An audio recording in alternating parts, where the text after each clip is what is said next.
നമസ്കാരം.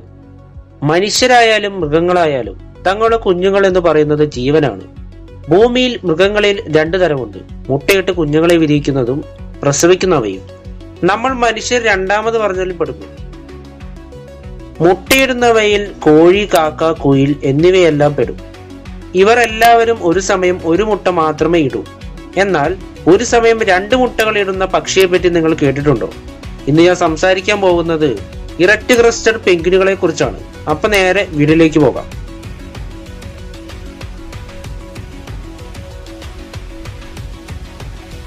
Erect crested penguin ന്യൂസിലാൻഡിന്റെ തെക്ക് ഭാഗത്തായി മനുഷ്യവാസത്തിന് അനുയോജ്യമല്ലാത്ത ചില സബ് അന്റാർട്ടിക് ദ്വീപുകളിൽ മാത്രമേ ഇവയെ കാണാൻ സാധിക്കൂ. ഇവയ്ക്ക് തലയിൽ രണ്ട് വരിയായി കുത്തനെ മഞ്ഞ നിറത്തിലുള്ള തൂവലുകളുണ്ട്.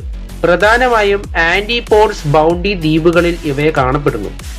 വർഷം 1998 ന്യൂസിലാൻഡിലെ ഒട്ടാഗോ യൂണിവേഴ്സിറ്റിയിലെ ലോയിഡ് ഡേവിസും രണ്ട് സഹപ്രവർത്തകരും ചേർന്ന് ആന്റിപോഡ്സ് ദ്വീപുകളിലെ പെൻഗ്വിനുകളെ പറ്റി പഠിക്കാനായി അവിടെ എത്തി. അവർ പഠന വിധേയമാക്കിയത് ഈ പെൻഗ്വിനുകളെ കുറിച്ചായിരുന്നു. 6 ആഴ്ച അവർ അതിനെ നിരീക്ഷിച്ചു. പെൺ പെൻഗ്വിൻ 2 മുട്ടകൾ ഇടുന്നത് അവരുടെ ശ്രദ്ധയിൽപ്പെട്ടു. 2 എണ്ണത്തിൽ ഒരെണ്ണം ചെറുതായിരുന്നു. ചെറിയ മുട്ട ഒരിക്കലും വിരിയില്ല. അതിനെ അമ്മ പെൻഗ്വിനുകൾ ഉപേക്ഷിക്കലാണ് പതിവ്. എന്നാൽ വലിയ മുട്ടയെ അമ്മ പെൻഗ്വിനുകൾ ശ്രദ്ധയോടെ അടവയ്ക്കുകയും അതിൽ നിന്നും കുഞ്ഞുങ്ങളെ ഉണ്ടാവുകയും ചെയ്യും. ഇത് വളരെ വിചിത്രമായി ഡേവിഡിന് തോന്നി. അവരത് കോൺഫറൻസുകളിൽ അവതരിപ്പിച്ചു. എന്നാൽ കാര്യമായ പഠനങ്ങൾ ഉണ്ടായില്ല. ഈ അടുത്ത കാലത്ത് അവർ വീണ്ടും ഇതിനെപ്പറ്റി പഠിക്കാൻ പോയി. ആൺ പെൻഗ്വിനുകൾ തമ്മിൽ അടി നടക്കുമ്പോൾ ഒരു മുട്ട പൊട്ടിയാലും മറ്റൊന്നുണ്ടല്ലോ എന്ന് കരുതിയാകും 2 എണ്ണം ഇടുന്നത് എന്ന് മറ്റ് ഗവേഷകർ പറയുന്നു. എന്നാൽ ആൺ പെൻഗ്വിനുകൾ തമ്മിൽ അടിപിടി നടക്കാറില്ല എന്ന് ഡേവിസ് നിരീക്ഷിച്ചു കണ്ടെത്തിയിരുന്നു. പിന്നെ എന്തിനാണ് ഇങ്ങനെ 2 മുട്ടയിടുന്നത്? ഇത് പരിണാമത്തിന്റെ ഏതോ ഘട്ടത്തിൽ പറ്റി പിഴവാകാനും സാധ്യതയുണ്ടെന്ന് ഡേവിസും സംഘവും കരുതുന്നു. ഇതവയ്ക്ക് പാരമ്പര്യമായി കിട്ടിയതാകാം. പക്ഷെ കാലക്രമേണ അത് നിലനിർത്താനുള്ള സാഹചര്യം ഉണ്ടാവുകയില്ല. ഭക്ഷണം തേടി ഇവയ്ക്ക് 100 കിലോമീറ്ററിലധികം യാത്ര ചെയ്യണം.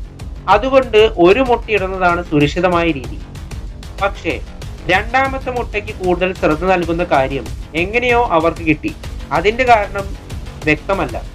എന്നാൽ രണ്ടാമത്തെ മുട്ട ഇടണമെങ്കിൽ ഒന്നാമത്തെ മുട്ട വേണം. ഒന്നാമത്തെ മുട്ടയ്ക്ക് കൊടുക്കേണ്ട ശ്രദ്ധയും കരുതലും രണ്ടാമത്തെ മുട്ടയ്ക്ക് കൊടുക്കുന്നു. ഒന്നാമത്തെ മുട്ടയുടെ വലുപ്പവും കുറഞ്ഞതും അത് പിന്നീട് ഉപേക്ഷിക്കുന്നതും ഇതുകൊണ്ടാവും. ഈ പെൻഗ്വിനുകൾ കൂട്ടിലല്ല മുട്ടയിടുന്നത്, മറിച്ച് പാറപ്പുറത്താണ്. ഇവ അപൂർവമായേ ഇണചേരുന്നുള്ളൂ. ഇവയ്ക്ക് ഇണചേരുന്നതിൽ വലിയ താല്പര്യമില്ലാത്ത രീതിയിലാണ് പെരുമാറ്റം എന്ന് ഗവേഷകർ പറയുന്നു. ഇതുകൊണ്ട് തന്നെ ഇവറ്റകൾ ഇപ്പോൾ വംശനാശ ഭീഷണിയിലാണ്. ഈ ഒരു അറിവ് നിങ്ങൾക്ക് പുതുമയുള്ളതായിരിക്കും അല്ലേ? ഇതുപോലെ ഒരുപാട് വിചിത്രമായ കാര്യങ്ങളുള്ള ഇടമാണ് നമ്മുടെ ഭൂമി. അതിൽ പലതും നമ്മൾ ഇനിയും കണ്ടെത്താനുണ്ട്. ഇത്രയും പറഞ്ഞുകൊണ്ട് എൻ്റെ വീഡിയോയുടെ പൂർണ്ണമാകുന്നു. നന്ദി, നമസ്കാരം. വീഡിയോ പറ്റിയുള്ള അഭിപ്രായം കമന്റിൽ അറിയിക്കുക.